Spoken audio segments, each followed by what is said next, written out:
When we go out into the society, you will find that we are faced with all kinds of complex problems. Why do we like to label others and create all kinds of prejudices against them? The reason is very simple. Simplification heuristics. You don't need to think deeply. Just stay away from such people in the future. It's that simple. This approach makes our lives full of prejudices and anchoring effects. Sometimes you sit there and think about some problem seriously for an entire afternoon, but in fact, you are just reorganizing your prejudices. Because there are not many people who really understand the technology of thinking and are really willing to calm down and do nothing.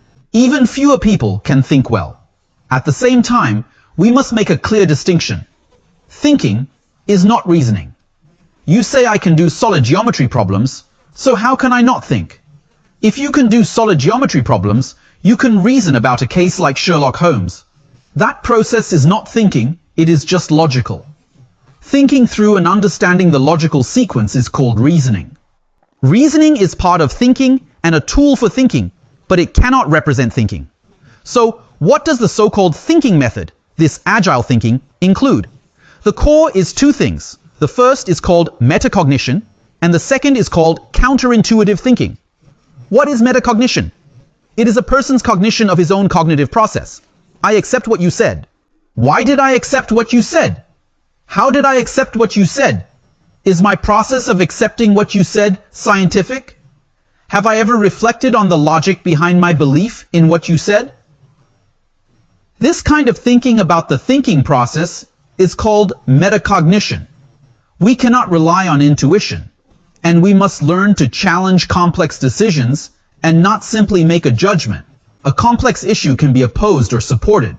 Then the decision is complex, so you need to go through a research process. Counterintuitive thinking means that we must learn to clarify concepts, integrate concepts, and then create new concepts. Only in this process can we be counterintuitive. I have briefly summarized it. The author said that many things are needed. I summarized his things and believe that doubt and naivety are needed. What is naivety? A non-naive person will not question a conventional concept. For example, we all say that we should be serious at work, right? We should work hard. If you are not naive, you will think that it is right, we should be serious at work and work hard. Next, we will enter the conceptual thinking. What is conceptual thinking? It is an innovative breakthrough, which often comes from new concepts created by scientists. Conceptual thinking is a very important method to make our minds clearer and deeper, and at the same time, more influential on others. Well, the definition is that conceptual thinking is a unique type of questioning. It is a kind of self-reflection, exploring the way we use common words. If you can't solve your current problem by simply applying past words, then maybe you need to create a new concept. Conceptual thinking is to go beyond everyday words and examine them as new words. Think as innocently as a child. The concepts we use are not prejudged before we think. Our thinking is metacognition. We need to analyze them, integrate these ideas, and create new concepts. Only when people have concepts can the brain think more easily and simply. Only with concepts can many research objects appear. Including when we write master's theses and doctoral theses, we actually need to create many new concepts that are more subdivided and more worthy of research. So how do we create new concepts? If we see a lot of universal phenomena, just like when Newton was watching the apple fall to the ground, when he saw the cannonball fall to the ground, this is the process of conception. Then when he came up with the concept of gravity, he realized its universality. When he applied gravity to all aspects of social life, and even later used it at the atomic and molecular level, and at the electronic level, it was actually effective. At this time, the concept was completely successful. The process is that we need to organize the information first, then retrieve the information, interpret and evaluate it, and then add our own creativity. The moment of constructing the concept requires great creativity. Then, we can predict the impact of this concept. We need to understand a concept. The first step is to collect typical examples. Someone told you about quality service, right? Well, collect typical examples of quality service. I first find all the examples that I can find that can be called quality service. This is the first step. The second step is to analyze these examples. What are the connotations of these examples? What are the common points here? After finding their common points, I found the concept of quality service and can explain it. The third step is to test this concept.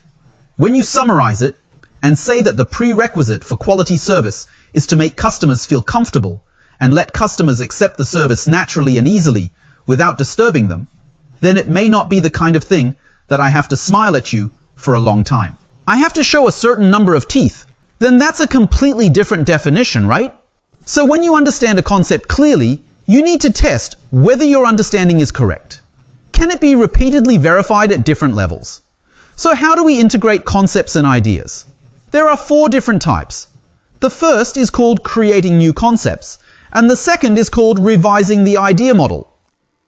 Correcting the thought pattern is actually about refining it, that is, how to enrich the concept. For example, when we used to talk about movies, this was a concept, right?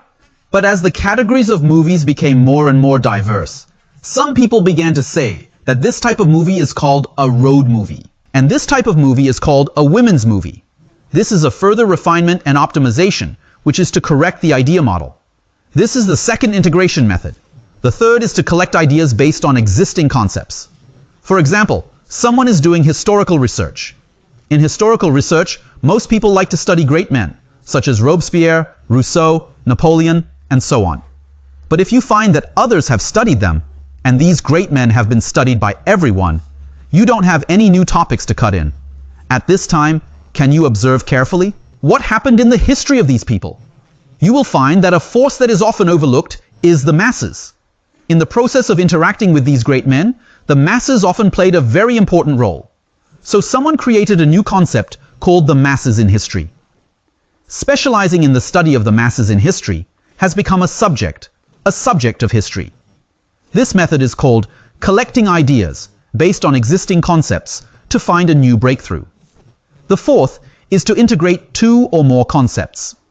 If you can combine many concepts together, you might be able to create something really great. When we teach leadership classes, we talk about why an employee leaves, right? When you study why an employee leaves, there are 2 concepts. The first concept is the employee's contribution, which refers to whether the employee is capable and contributes a lot to you. Another dimension is the employee's risk, which refers to whether he will leave or not. When you combine these 2 together, you come up with a new concept. Employees can be divided into 4 categories: high risk and high contribution, high risk and low contribution, low risk and low contribution, and low risk and high contribution. You see, you suddenly understand your employees more thoroughly. You don't look at employees from 2 simple dimensions, but from the comprehensive value of his risk and contribution. At this time, you can consider which people you should keep first. Even family work is the same. When you and your children are playing at home, if you can construct some new concepts and let your children reach a tacit understanding with you, this is the definition that only exists in your family. This is the new way of playing that only exists in your family, right?